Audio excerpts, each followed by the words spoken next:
This is the Authority Company Podcast, conversations with leaders who are building the future. Hola, I'm Joe Partavilla, and today I'm joined by Brad Mahon. Brad is the president and CEO of Great Plains College in Saskatchewan, and he's also the author of the new book, Leadership is Personal, where he presents a compelling case for community-centric leadership that drives organizational success. We're going to talk about how a guitar player ended up running a school, the current state of higher ed, and if everyone really does need a college degree. Brad Mahon, welcome to the podcast. How are you? I'm doing great, Joe. Thanks for having me today. Oh, you're very welcome. And I normally don't like to start talking about the title of the book because I feel like it's one of these lazy intros into a book. But the great thing about your title is because it actually ties into sort of my philosophy, and it's leadership is personal. That's the title of your book.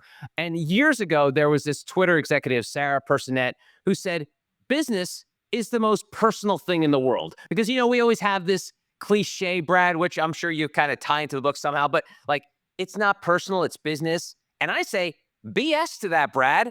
There's nothing, like Sarah said, more personal than business. Like, if something happens in your business, it doesn't affect just the business. It affects you as a human being. Unless we've done like a severance thing, Brad, where we could disconnect the innies and the outies, there is going to be a tie-in. So let's start with that just word personal. Leadership is personal. Why was that so important to be part of your message? Well, you bring up a good point. I'm glad you said it about the bottom line and this is just business because one of the things I think part of the core premise of the book is that personal element of leadership. How we as leaders connect and build community inside our organizations and how we as leaders connect with and build community outside of our organizations, with external stakeholders. And, you know, when I say it like that, it sounds like kumbaya. What a beautiful, world. But the reality of it is, I mean, this idea about building culture internally, building culture externally. It is about business success. Those things connect to business success. So, it's really important for me for people to realize that I understand the bottom line. In fact, I've had professional roles where, with so much pride, my team and I have built that strong internal culture where employees are proud of where they work. They come to work every day. They bring their best professional selves. They engage with your customers. They engage with each other. My team and I building that sort of ferocious external community of support, but also recognizing that at the end of each fiscal year, I was often judged, whether it was by the board or whether it was by my, the person that I was reporting to. I was judged by a number. I was often judged by that single number. And that is something that I'm aware of. And I think it's really, as I said, important for people to know that this book doesn't dismiss that. There's still a fiscal responsibility. And one of the things that I say, I mean, I've shared, with you, a little bit on my background, when we're getting to know each other. A lot of my career has been in the arts, or it's been leading arts organizations. A lot of it in higher education, post-secondary.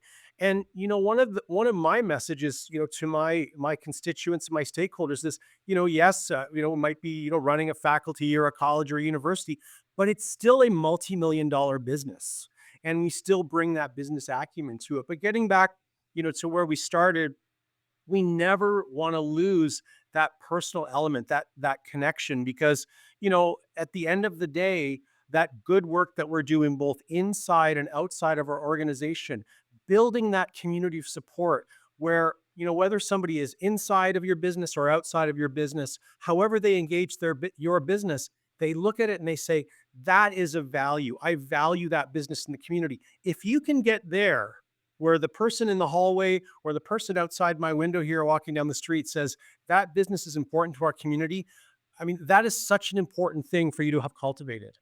Yeah, and I love that you bring up the fact that, you cut your teeth, in this higher education space. And I have a lot of friends that work in the nonprofit space and obviously work with a lot of them.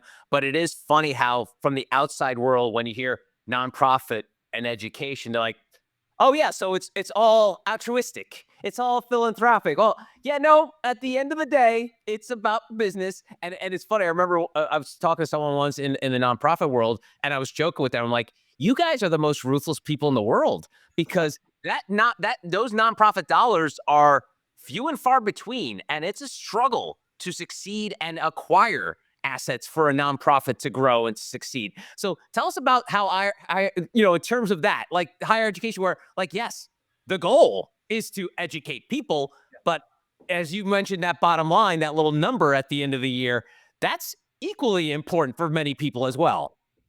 Yeah, and I love the way you said that. I mean, the dollars they are few and far between, and you want a great product, and whether I'm talking about higher education, having relevant programming. I mean, that's about connecting to your community too. How do you know what relevant programming is? And I could talk a little bit about that later. Getting out to your community, understanding what it is your community wants from you. Both in higher ed and in arts. But I think though too, you know, when you think about how to stretch those dollars. You're putting a good product out there, but that's a big part of it is building that sense of community and shared ownership. And one of the things that I talk a lot about in the book is especially the idea of creating partners and having that partnership, leveraging that economy of scale. There's a story that I like to tell where and this is where it relates, I think, to me in higher education and also in the arts sector. But when I have two adult children right now, they're in their mid-20s and they're out there in the world swimming around. And relatedly, when they were younger, what do you want to do? What sports and hobbies do you want to try? And maybe try music, maybe try dance. So, letting them explore that. But there's one thing that they had to do, and that was swimming lessons. And the reason why I insisted that they go into swimming lessons, because I truly believed it was a life skill, that one day that may save their life. They didn't have to join the swim team or be competitive. I just needed to know that if they fell in the water, they could tread water and swim. And I feel like it is the same in business.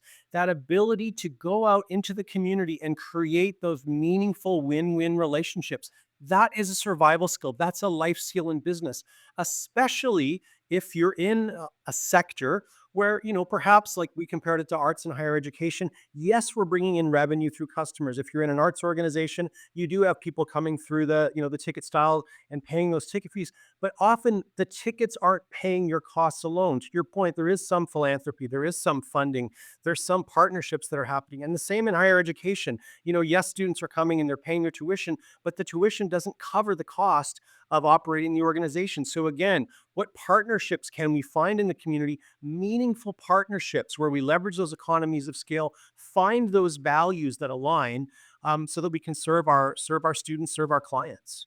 That's great. Now, you mentioned skills. I want to pick at one of your skills. You were a professional guitar player, which to me, that is the most of any skill I'm jealous about. It's guitar playing. When I was a little kid, Brad, I went to see the movie La Bamba, and I thought I wanted to be the next Richie Valens. I took guitar lessons for a week, and I realized this is way too GD hard for me to do, Brad. So my guitar career was very short lived. I later found out, Brad, Lou Diamond Phillips didn't even play the guitar in the movie, and he lip synced the whole thing.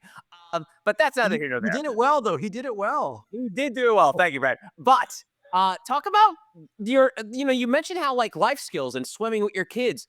How about guitar playing and influencing sort of your leadership journey? Because I wonder if there's skills that you acquire just from becoming a better guitar player that either make you a better human and b a better leader. Yeah, that's that there's first of all, thank you. I mean, appreciate the comments. And for me, it took a little while for me to understand and recognize those transferable skills, we'll call them. And I do believe that you have those. You can have some sort of formal education or training in one area and see how those transfer to the other. I would say for me though, particularly when I found myself in the leadership chair, I really suffered from imposter syndrome because I used to think to myself, I have degrees in guitar playing and now I'm, managing people.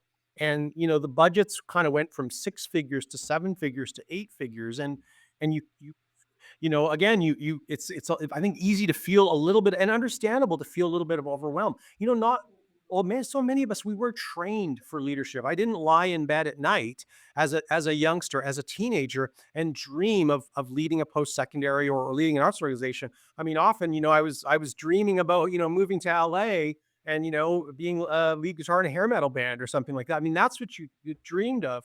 And so I think that, for so many of us, throughout my career, building a network of colleagues and sharing our stories, we kind of were these accidental leaders. We sort of find ourselves in leadership roles. And and I think that for many of us, it's about kind of going back and filling in the gaps. And, for me, a big part of that was kind of reflecting. I mean, I talk a lot about reflection in the book, but reflecting on how I had, found my way with guitar playing. Because, one of the things is that, I think while eventually I got to a point where I was very comfortable on stage and I felt like, I felt confident in sharing my skills and communicating, music. I mean, there was a time when I used to perform and I was very discouraged. I would perform, I would leave the stage and I would say, why is it that I can't communicate the way I communicate when I'm in the practice room or in rehearsal? I would get onto stage, my mind was racing, I was filled with self doubt and a lot of mental chatter in my head. And I would say, Joe, what happened is a lot of the same things happened when I started those leadership roles. And I found myself, my colleagues were supportive. At first I thought, I told myself story, my colleagues aren't going to support me. They're not going to respect my colleagues were on board. They were wonderful. But I was in my own head about, feeling that imposter syndrome, feeling that there was too many gaps. What am I doing here sitting at the boardroom table? And so, going back to kind of overcoming that as a musician, I used to think when I would leave the stage and have some stumbles, well, the answer is I need to spend more time on the fretboard. I just need to practice more practice, more practice. And I actually had my guitar professor said to me, she said, "Well, what if we actually explored the psychology of performance?" And she pointed me in the direction of sports psychology, and we found the parallels between sports psychology to, performance psychology in general. And I would say to me, I started to look more and more at leadership in the same way I was looking at performance. I started to think a little bit about that curiosity that I would have in my mind. Why was I feeling that certain way? The idea of reflection. When I would have a performance, kind of sitting, reviewing the performance, thinking to myself about, what worked, what didn't work, why was I thinking certain ways, and I would do the same things after a meeting or after an interaction with a colleague, sitting down, trying to understand why I had reacted or behaved a certain way. And it was really that way of sort of that self reflection. I started to develop that self awareness that helped me as a musician. It started to help me as a leader. And the main thing that I would say is I also recognized the need to study.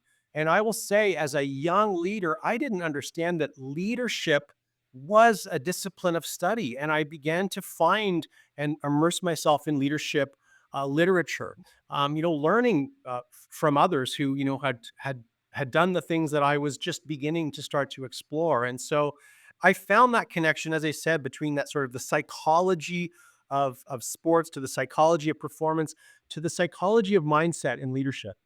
Nice. Love that. And it's funny you mentioned transferable skills. And, if you do something long enough, you see how the tides change. And so when I started doing business podcasts, Brad, it was this whole, and I would do like all different things. So one of them was working with a lot of HR, thought leaders. And at early on, Brad, the funny thing is HR hiring official, didn't believe in transferable skills.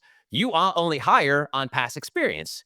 And then Brad, this tricky little thing called the pandemic happened, and all of a sudden, people had to reinvent the way they hired. Like, oh, you mean we could probably get people in other sectors to do this job because they have transferable skills. And you've probably seen this in your career as well, in arts and education, and the fact that, what, just because you do one thing well, it doesn't mean that's the only thing you can do. You could do that in other places.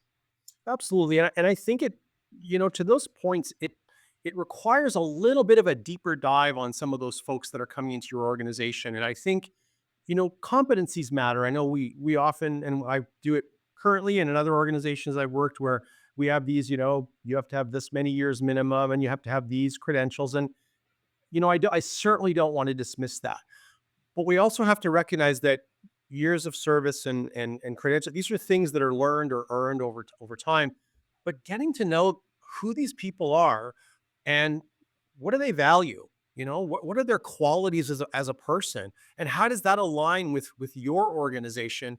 Both what you have in terms of your internal culture, I don't, sometimes you hear it called fit, and I think that, that there's a little bit to unpack there, because I think it's also okay to have folks who are going to come in and bring a diversity to your organization too. I always say, the best example of that is, I always say, if you look at our leadership table, if it was a table full of Brads, we'd be doomed, right? You want different thinkers at the table, people who are going to bring different ideas and different perspectives. So it's not necessarily about that, but it's really about finding folks who have that values alignment. And I talk a lot about values in the book, and discovering those values. When we're younger, I think it's very natural, our parents, our family, close friends, maybe if, we go to church or we play competitive sports, there's people who sort of imprint values on us and we're impacted by that.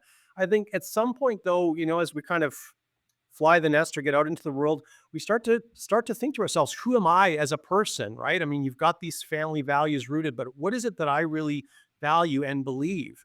And then related to the book, how does that affect how I lead people? Right. And so, I think for me, those are sort of the questions that I've asked myself in the journey that I've been on. And I think the spoiler alert is it really comes from taking that time every day to sit and ask yourself questions, right? Take yourself, through some exercises where you can really come up with your values. Because the one thing I would say to you as a leader is every day you will be challenged. There's a lot of folks pulling you in different directions. There's competing priorities, and the decisions you make, it's not unusual for them to be questioned or challenged. And the more you can show the alignment between your values, the organization's values, and those decisions that you make, that keeps you on the higher ground. That's great. That's really good. And it's funny, I don't want to get too off topic here, but um the one thing that we do as a human race is we're really good at overcorrecting. So for many, many years, to get a job, regardless of the job, it was you need a college degree. Have to have a college degree.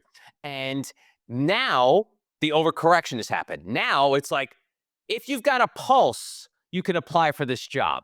And I know we're not good at, happy mediums, but tell me about navigating this happy medium now. And it's so funny too because there's a commercial running recently. I think it's for like a job company that like a girl is interviewing for I think like a hospitality position, and the guy says, "Oh, you can't work here because you don't have a college degree." She goes, "Well, if I had a degree in poetry, would that be good? Even though it has nothing to do with hospitality?" He goes, "Oh yeah, yeah, that you could get this job because you have a poetry degree because it has to be you have to have a college degree."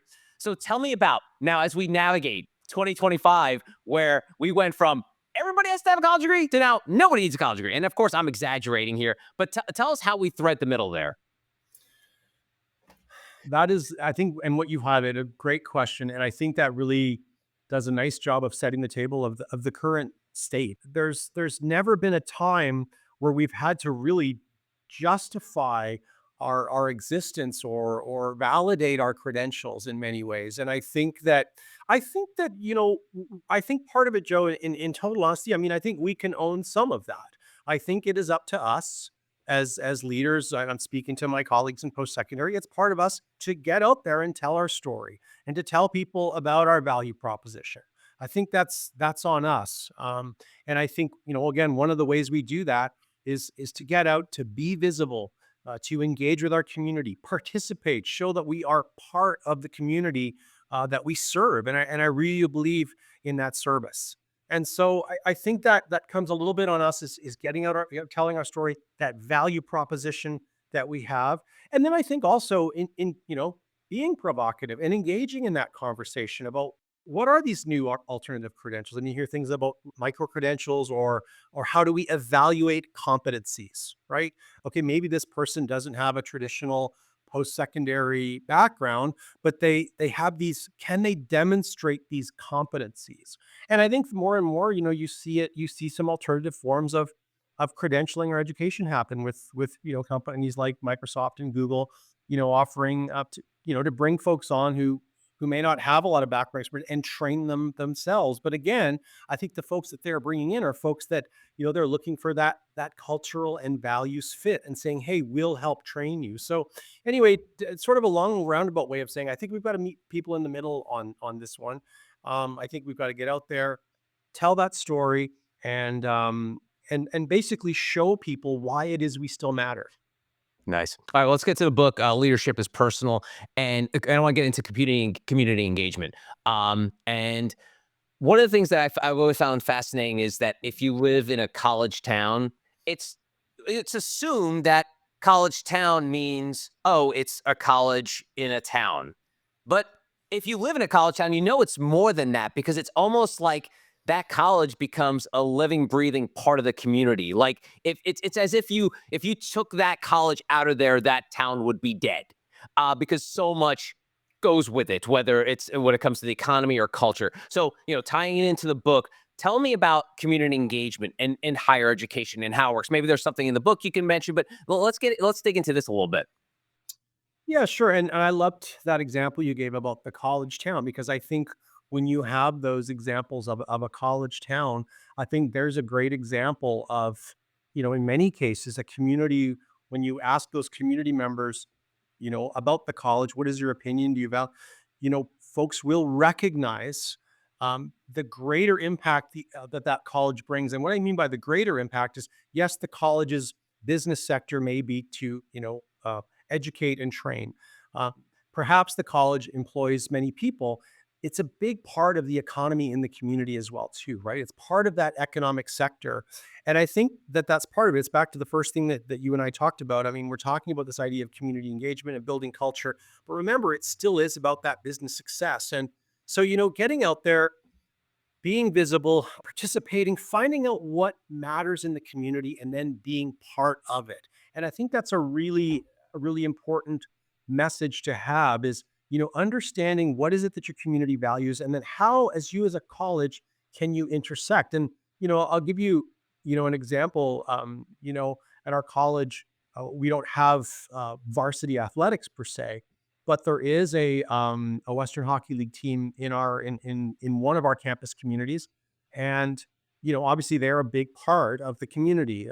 Many nights when there's a game, that is the biggest event in town, and in many ways in the community, rightfully so. And so for us as a college, even though we don't offer sports management program, even though we don't necessarily have a hockey team ourselves, it's important for us to support that team. And the reason is, in many ways, even though you may not be able to directly link the post-secondary to the hockey team, that matters to the community. And if there's something that matters to the community, it's important for you as a business. I'm just talking about in our shop as a college, but any business, to say, how can we intersect with that? How can we be part of that and support that organization? Because that's a big part of it. When you have a business and you're really seen as part of the community, you're visible. If there's community events, you're there.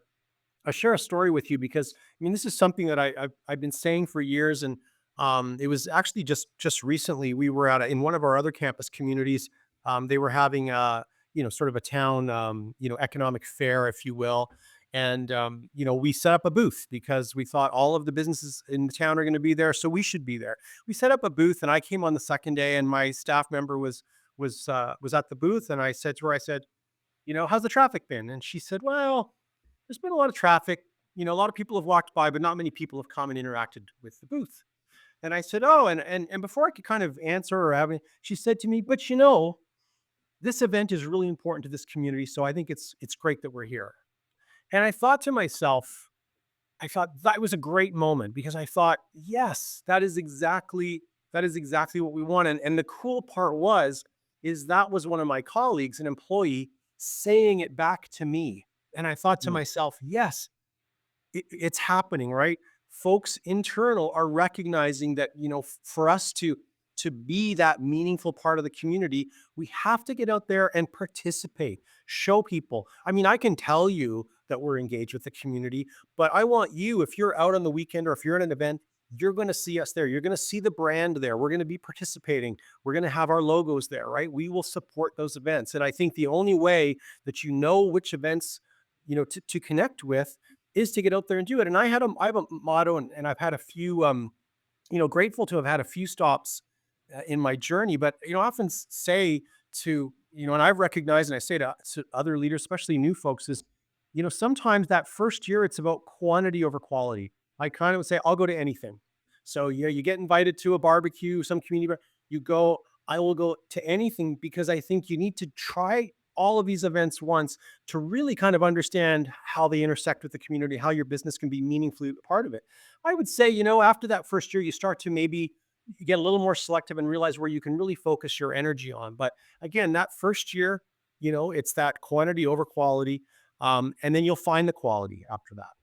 Yeah, that's cool. I try to keep my movie anecdotes to one an episode, but I got another one here because this Okay. reminds me of the and I'm tying into community engagement where it's actually cuts both ways. It's the school and the community and the school. And I immediately think about when you were describing like how you connect with your community was breaking away. Remember the movie from 1980? It was about this kid who loved Italy, wanted to be a cyclist, but he just was like this working class kid in Indiana, and the college kids, and of course, it's a movie now, but the college kids would look down upon the local kids. They gave them the nickname cutters because I think they were like stone cutters in Indiana. Um, so it reminds me of like how this delicate balance of the school and the community. Is that something you sometimes have to keep an eye on as well? Just be like, hey, not only do we have to be present, but we actually have to be actively present, like you mentioned at that event. Absolutely, and that's a great point you brought up because I think that it starts with me, modeling behavior. So, when I if I hope to see my staff at events, supporting events, if I hope to see the student at events, I need to be there myself, right? So it starts with me sort of modeling that behavior and certainly getting out there. But I think, what we've really cultivated to do, for example, if there's a civic parade or some kind of festival or event, having staff and faculty participate in those things, inviting our students to come to those things as well too, so that I think while the community appreciates, I mean, often when you're in a senior leadership role, you become the face of that organization, and there's a visibility to that.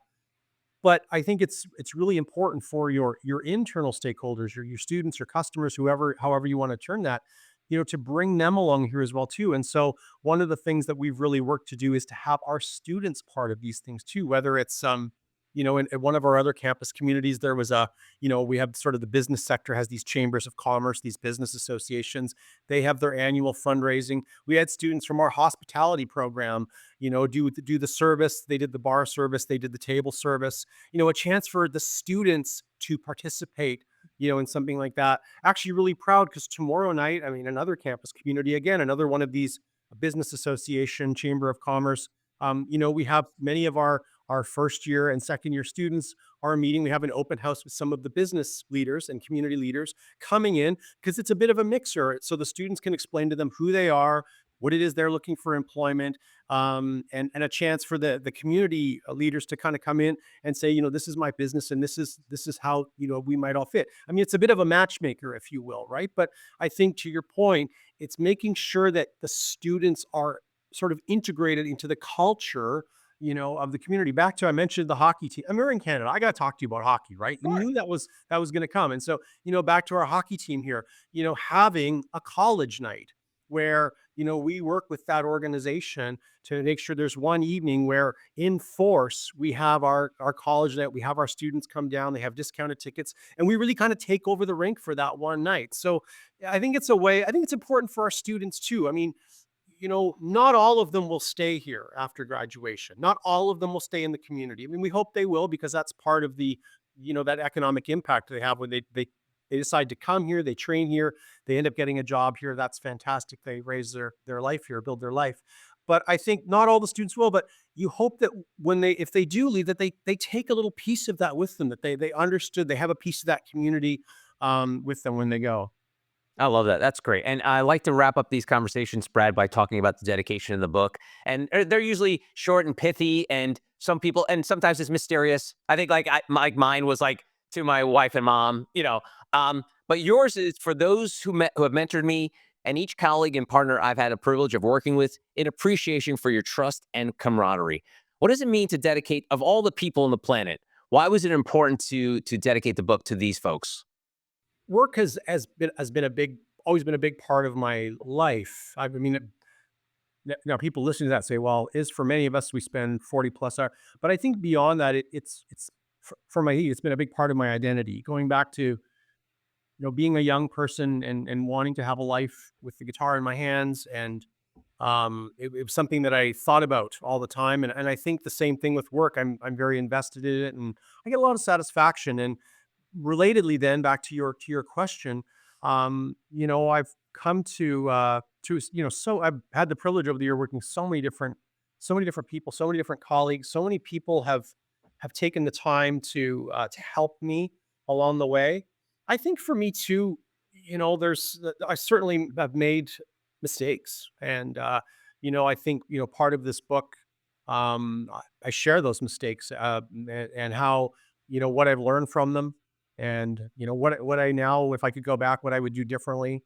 And certainly when you make mistakes, and there's people on the other end of those mistakes too, and right, so certainly that's not lost on me. So I think thinking about it, it's dedicating it to those folks that I've worked with, and perhaps we've achieved some great things together, and it's also dedicating it to folks who maybe maybe unfortunately our relationship didn't achieve some of those things. But for what it's worth, you wanted them to know that you appreciated them, you appreciate what they taught you. And again, as I said, with so many, thank you for your trust, because I think you know you recognize, especially I think as the leadership roles compound, and you realize that you end up in a situation where you've got hundreds of employees, and then you think of those employees' families, and you think of the thousands of people whose lives you have this impact on. And so there's a great responsibility there. Was it Uncle Ben? You quoted them. I'm gonna quote the Peter Parker, the Spider-Man. Uncle Ben, with great power comes great responsibility. Yeah. I mean, I do think of that. I think Uncle Ben, that was a mic drop moment. And so that's not lost on me too. So yeah, so just appreciate people, trusting me, and it takes a while to earn that trust, certainly. And then I think when you earn that trust, you have to continue to keep that trust as well too. So yeah, that was important to me, because it certainly has been a journey, and it's been a journey that's, as I said, had some mistakes. But hopefully, and that's the premise of the book, is that hopefully, whether you're at the sort of this middle part of your career like I am, maybe with some runway ahead of you, or whether you're just starting out, hopefully people can learn, because as I said right off the very start today, so few of us are prepared for this. We find ourselves promoted often because we're good at our jobs. In my case, I think maybe I was good in the classroom, or anyway, I found myself suddenly thrust into this by accident, and found myself filling in those gaps after. So hopefully folks can take a few lessons away from the book. Awesome. His name is Brad Mahon. The book, Leadership is Personal: How Community and Culture Lead to Business Success. It is out now. Brad, thanks so much for the time. I really appreciate it. Thank you, Joe. My pleasure. Thank you. And that's going to do it for this episode. If you want to find out more about Brad and our authors, go to theauthoritycompany.com.